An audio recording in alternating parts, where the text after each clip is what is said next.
My wife Eleanor was lying in the ICU, fighting for her life second by second. The steady rhythm of the ventilator was the only proof she was still here.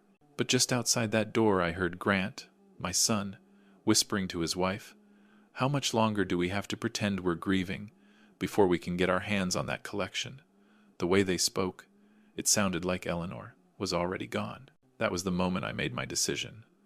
But before I go on with this story, please tap subscribe to follow my journey to reclaim justice, and tell me in the comments where you're listening to this story from.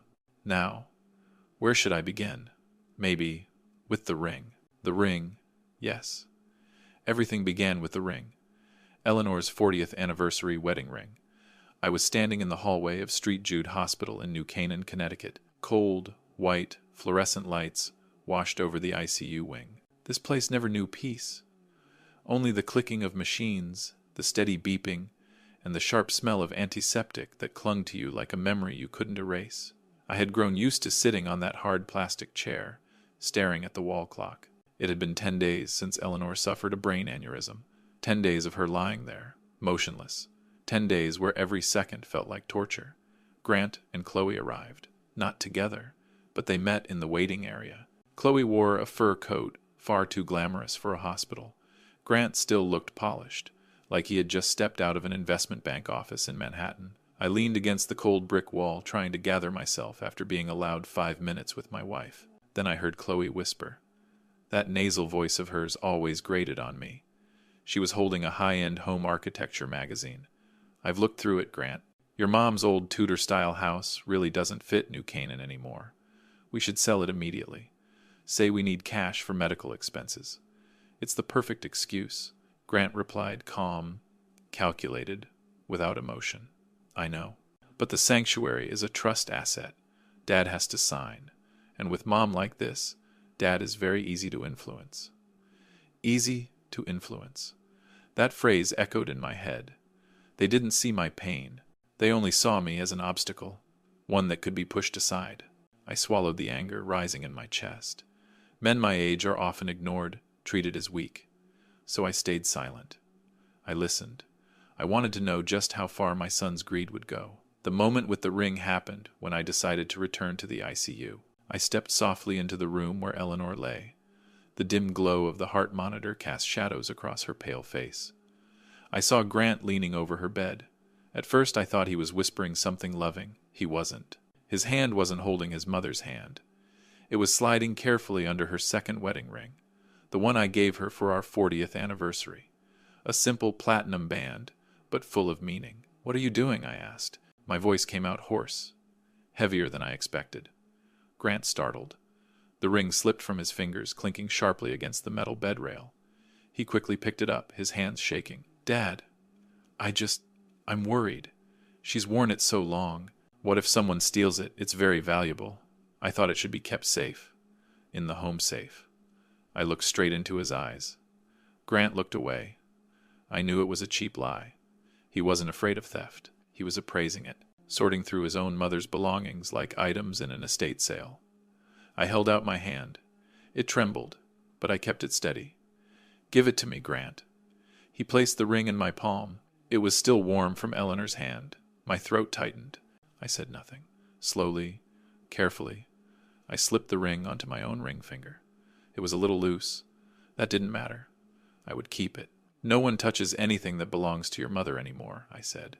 My voice was cold now, firm, carrying the weight of 62 years of life and disappointment I had kept buried.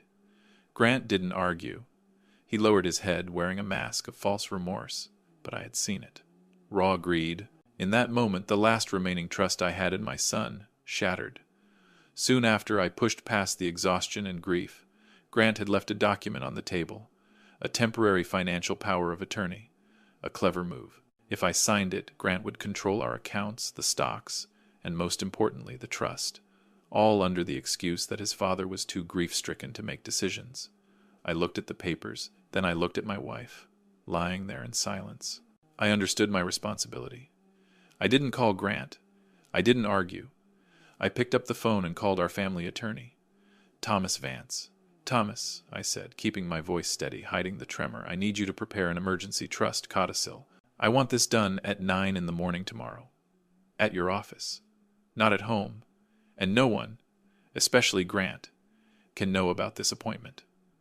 That was the moment I officially declared war. Not to reclaim wealth, but to protect Eleanor's dignity and her legacy. And I would not allow my own son to destroy everything for the sake of bottomless greed. I swear I would see this through. I walked out of the hospital, Eleanor's ring resting in my hand. Cold, lifeless, and yet it gave me a new kind of strength. I knew I couldn't act on impulse. I couldn't let rage cloud my judgment. Greedy people rush. I wouldn't. I would move with the patience and precision of an old man setting a trap. Thomas Vance's law office sat in the heart of New Canaan, inside an old but dignified building. Thomas was an old friend. Quiet, careful, trustworthy. Grant is trying to take control of everything, Thomas, I told him. My voice was steady, but bitterness lived underneath. He's trying to forge my signature. Worse, he's trying to seize assets while his mother is lying on her deathbed. I need you to protect Eleanor. Not just her assets, her legacy. We spent the entire morning reviewing every clause of the irrevocable family trust Eleanor and I had created. Where Grant only saw numbers, we saw fine print, gaps, conditions we had written more than 10 years ago, conditions Grant in his blind confidence would overlook. Thomas sighed. His eyes showed both sympathy and respect. You know your son well, George. The best revenge isn't anger. It's precision. We'll amend the trust codicil immediately, but we'll need more evidence. Evidence. That was what brought me home. Our large Tudor-style house on the outskirts of New Canaan, once filled with Eleanor's laughter, now painfully silent. I went straight to my wife's study. Minimalist, warm, exactly the way she loved it. I remembered her words.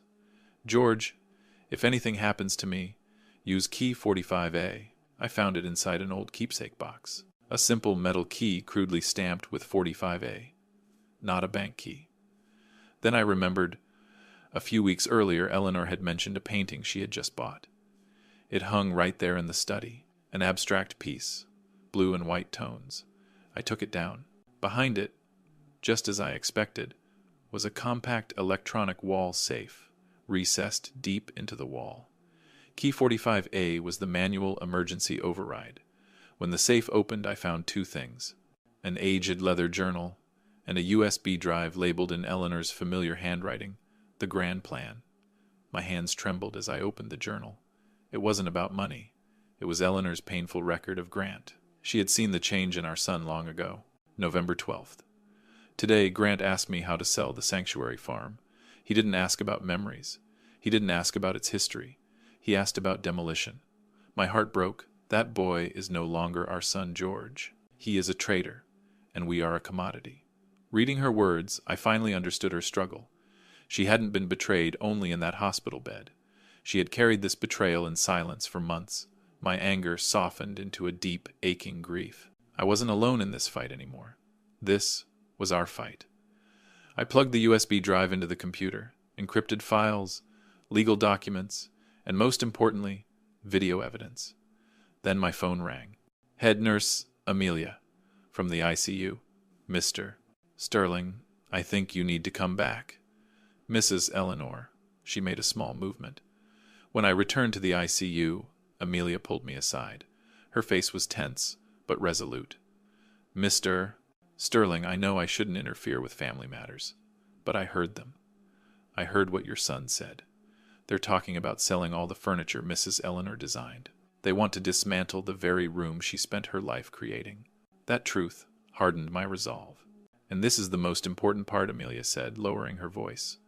When I spoke to Mrs. Eleanor about how she always wanted to install home security cameras but never finished, she blinked. Once, just once, she may be able to communicate with eye blinks when specific topics are mentioned. I can't do this officially, but you can try. My heart pounded. That fragile form of communication was hope. I stepped closer to Eleanor's bed. I took her hand. Cold. So cold. I looked into her nearly closed eyes. Eleanor, I said softly, calmly, I found key 45 A. I read your journal. I know what Grant and Chloe have been doing. Do they know about the grand plan you hid on the USB drive? I waited. The heart monitor blinked steadily. 10 seconds passed, like an eternity. Then I saw it. Her right eyelid, barely noticeable, blinked once. That silent confirmation was everything. My wife was with me. She was listening, and she wanted me to fight. I had the evidence. I had allies. And most importantly, I had the permission of the woman I loved to carry out the grand plan. Grant and Chloe had no idea what was coming for them. Eleanor's silent confirmation turned my pain and disappointment into something sharper. A cold, steady resolve. I knew Grant would move fast. He was a finance professional, and in his eyes, his own mother was nothing more than a depreciating asset, one that needed to be liquidated quickly. I sat in my study, the USB labeled, the grand plan plugged into my computer. Encrypted files slowly unlocked one by one. The room was so quiet, I could hear the wind brushing against the windows. I went through every transaction Grant had made. What I found wasn't just greed. It was desperation. Inside the encrypted video files, there was a recorded Zoom call, an argument between Grant and a former business partner from 6 months earlier. Grant had taken $850,000 from my company, my old architecture firm, money I believed he was managing responsibly, and gambled it on a high-risk stock investment. I need $850,000 within 48 hours, Grant shouted in the video, his face pale. I'll replace it. My mother, she'll give me early access to my inheritance. That old house, it's worth several times that. He wasn't just greedy. He was a reckless gambler trying to use Eleanor's assets to cover his failure. His goal wasn't to become richer. It was to avoid exposure and total collapse. That realization hurt more than watching him try to steal her ring. He was willing to sell his soul just to keep up appearances. Just as I expected. 2 days later, Grant made his move. He called me, his voice thick with fake concern. He said he had found a potential buyer for the sanctuary farm, the land and old house Eleanor and I bought as a retreat, the place that held all of Grant's childhood memories. It was valued at $5 million and held inside the irrevocable family trust. Dad, they're ready to put down a deposit of $500,000 right now. We need the money for Mom's medical bills. You see, I'm helping you. He went even further. He arranged a private showing for real estate investors.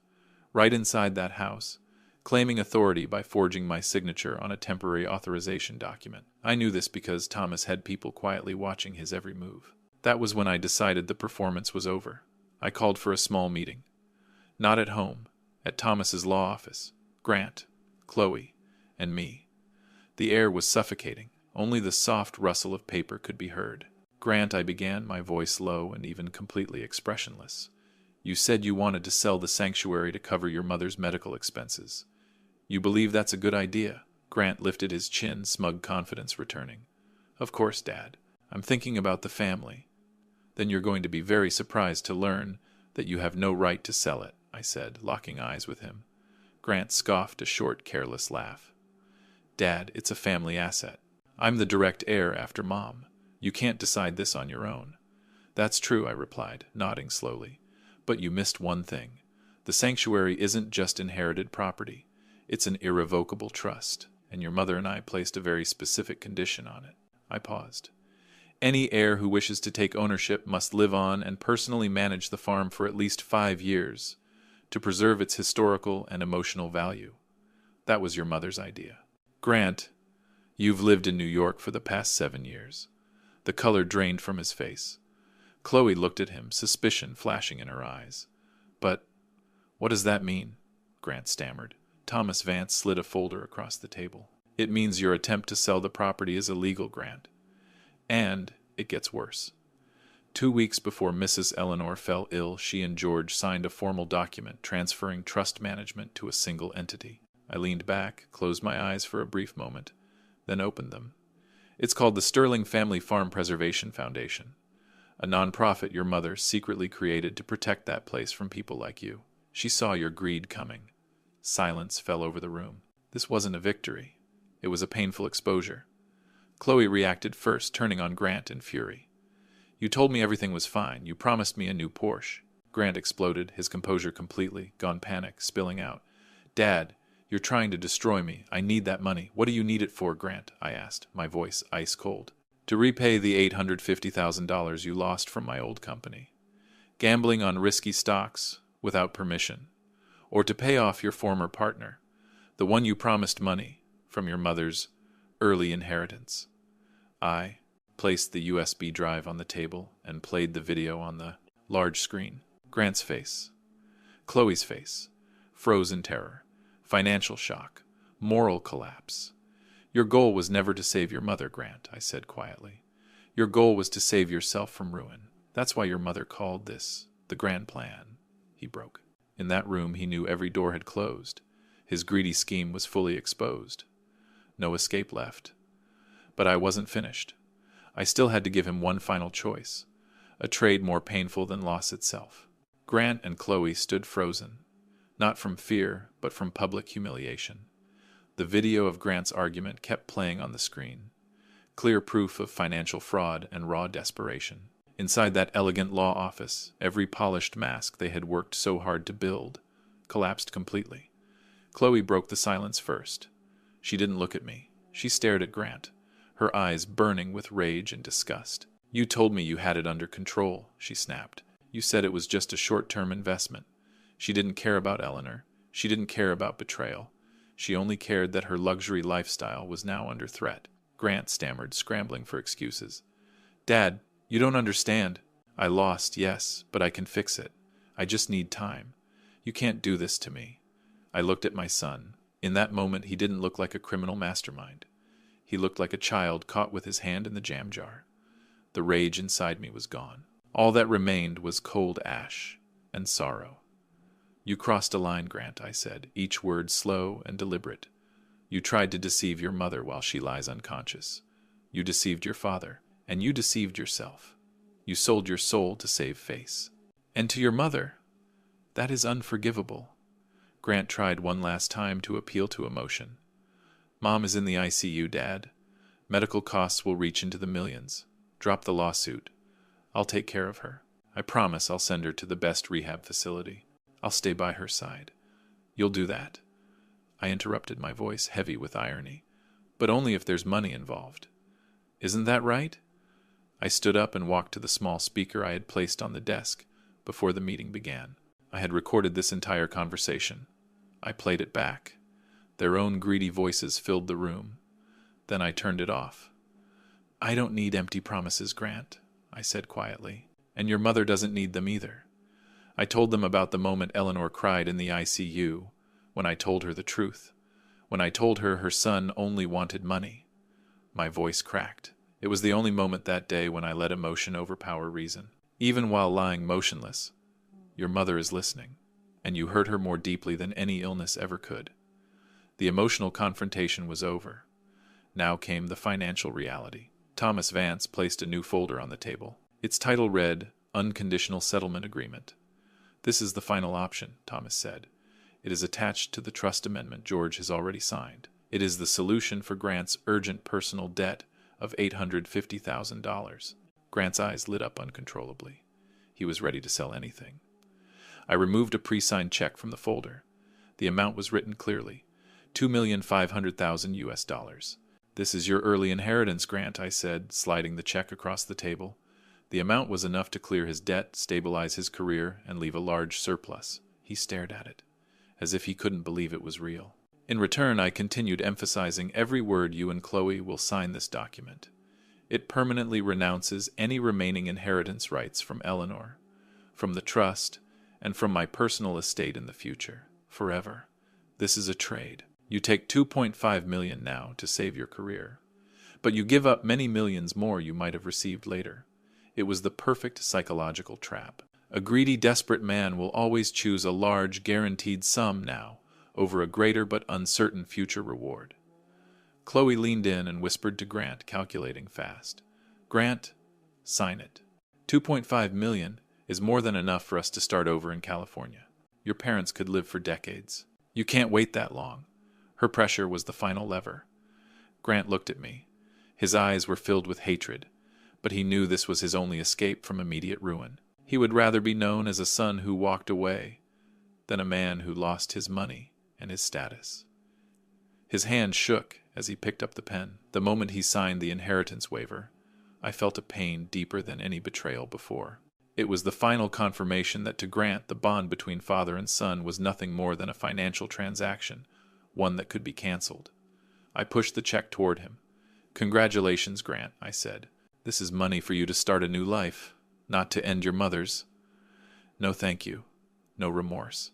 Grant grabbed the check and stood up. Chloe followed immediately, completely ignoring me. I remained seated in the office, staring at the signed agreement. I had won, but it felt like I had lost something essential. A son. It was a painful victory, but a necessary one. Eleanor's legacy was protected, and yet I knew the grand plan still had one final step left, one last arrangement. Fairer and far more satisfying for those watching. After Grant and Chloe walked out with the $2.5 million check, without looking back, silence filled the law office. It wasn't the silence of victory. It was the silence of an ending. I had severed one relationship, my own flesh and blood, to protect another, my bond with Eleanor and the values we built together. Thomas looked at me. I think he could see how drained I was. "Are you all right, George? That couldn't have been easy." "I'm all right, Thomas," I replied, my voice barely a whisper. I did what had to be done. Now, let's talk about the final step of the grand plan. The new codicil I had signed was a perfect shield. Grant took the money, and in exchange he personally destroyed every future claim he might have had.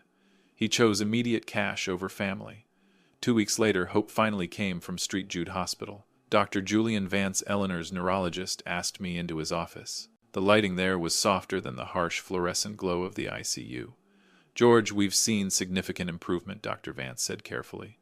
"Eleanor can now move her right index finger on command. She still has a long road ahead. But this is no longer a coma. We should be able to transfer her to a specialized rehabilitation center within a few weeks." I hadn't cried through all of this, but at that moment hot tears ran down my face. They were tears of release, of hope. Eleanor had won. Her recovery, even at this early stage, proved that Grant and Chloe's actions had been cruel and meaningless. She hadn't passed early the way they had counted on. Soon after, I carried out the final step of the grand plan, the one Eleanor and I had quietly prepared long ago. It was something Grant never considered, because he only ever saw material wealth. I organized a small ceremony at the sanctuary farm, not to sell it, but to formally transfer its stewardship to the Sterling Family Farm Preservation Foundation, Eleanor's nonprofit. At that gathering, I announced the true purpose of the trust. It would establish the Eleanor Sterling Scholarship Fund, supporting underprivileged students, pursuing nursing and patient care. Before she became an interior designer, Eleanor had been a devoted nurse. She always wanted to give back. Present that day were Thomas, Dr. Vance, head nurse Amelia, and my second child, my daughter Sarah. Sarah was the only one I had kept completely out of the conflict and the new will. She was a teacher living in another state, a daughter with no greed, and a heart full of love for her mother. As I spoke about the scholarship, I paused and looked directly at Sarah. She was wiping away tears, moved by her mother's legacy. "And there is one final thing," I said, my voice echoing across the quiet farm. "In the original will, the one Grant signed away, there was a clause he never bothered to read carefully." I paused again. "If a child voluntarily renounces their inheritance, that portion is automatically transferred to the second child, the only one who never asked about the value of the estate, but asked about her mother's health." I turned to Sarah. Her eyes widened in shock. "Sarah," I said gently, "Grant gave up an inheritance worth many millions in exchange for $2.5 million up front to save his career.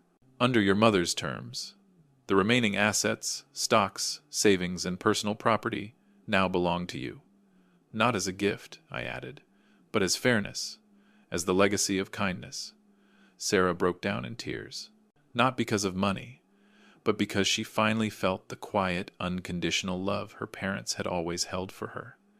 She looked at me, then toward the distance, where Eleanor would soon begin her recovery. I sat beside Eleanor in her new rehabilitation room. It was warmer, gentler, nothing like the ICU. I turned on the camera, not to record in secret, but to speak directly to you, the ones listening to this story. I held Eleanor's wedding ring in my hand. I won the legal battle, but I lost a son, I said to the camera. That is the truth. But I protected Eleanor and everything she stood for. I didn't choose to take everything from Grant. I gave him a financial exit. I let him choose to strip himself of the rest. I leaned down and kissed Eleanor's forehead. She looked at me, and I saw it, a fragile smile, faint, wrinkled, but real. I turned back to the camera. True legacy isn't the value of houses or the balance in a bank account. It's the values you carve into your children's souls. I let them sign their own judgment, and I hope that one day Grant will understand that. Thank you for listening to my family's story. I turned the camera off. I didn't get a perfect ending. There was no miracle reconciliation. But I had the truth. I had peace, and I had Eleanor. And to me, that is the most valuable legacy of all. I hope this story leaves you with one lesson: that betrayal can fracture a family, but it cannot destroy a legacy built on kindness and love. If this emotional story touched you, please like this video, share it with others, and don't forget to subscribe for more deep stories about family and justice. Thank you for listening to my confession.